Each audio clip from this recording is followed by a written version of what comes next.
So what I'm going to be doing here is just presenting two small videos that are looking at the importance of avoiding inflation and why high inflation can hurt our living standards.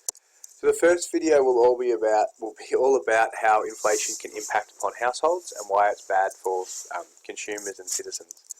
So the problem with high inflation is that it essentially reduces consumers' purchasing power. It reduces consumers' real wages because essentially if inflation occurs, they can afford to buy less goods and services with any given wage.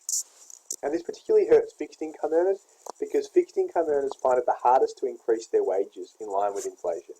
So fixed income earners are those individuals whose incomes remain steady and fail to keep up with rising prices, so that their purchasing power will often decrease. So it's mainly fixed income earners, and I'll explain a couple of types of fixed income earners that will generally suffer the most because they will find it hardest to protect their real wages when inflation occurs. So you can see here, this is basically the blue line tracks the level of inflation, and the red line is kind of the wages of fixed income earners, which includes like the unemployed and retirees. And you can see while the red line does eventually keep up with inflation, there are times where it takes a while for real wages to keep up with the level of inflation, and that can lead to basically a reduction in purchasing power. So while the inflation rate remains or increases at a pretty constant rate, it can take a bit of time before wages adjust for inflation, and that can lead to consumers having less purchasing power. So the main losers from inflation are self-funded retirees and the unemployed, because they have the least amount of bargaining power.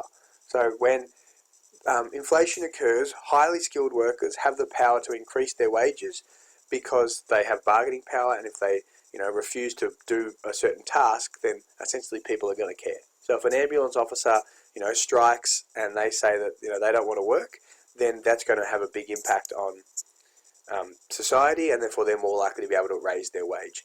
Those in weak unions suffer because they're less likely to be able to increase their wages in line with inflation. Ordinary families suffer because they have to pay more interest on their mortgages when there's high inflation, because generally the RBA will increase interest rates when inflation is really high.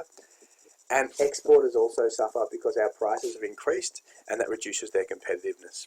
So it's mainly fixed income earners and those with little bargaining power that find it the hardest to increase their real wages.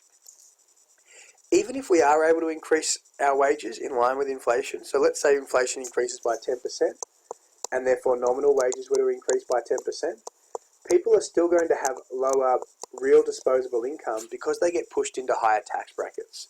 So bracket creep is the idea that increase is about the increase in tax workers have to pay due to higher nominal wages, which pushes them into higher tax brackets and therefore reduces their real disposable income. Don't just say disposable income, because technically they're still earning more money, so their disposable income will be higher, but their real disposable income, or the amount they can afford with that disposable income, will be a lot lower. So bracket creep, if I go from earning 80,000 to 88,000, I get pushed into this tax bracket here, and I start paying 37 cents in every dollar. So even though prices are now even though I'm earning 10% more, prices are 10% higher, and my after-tax income is less than 10% more than what it was. So I essentially have less real purchasing power than I did in the past. So when you're defining bracket creep, it's when an increase in nominal wages to keep up with inflation leads to people paying higher taxes, which reduces their real disposable income. Try and get in the habit of using those concepts. I've talked about this graph already.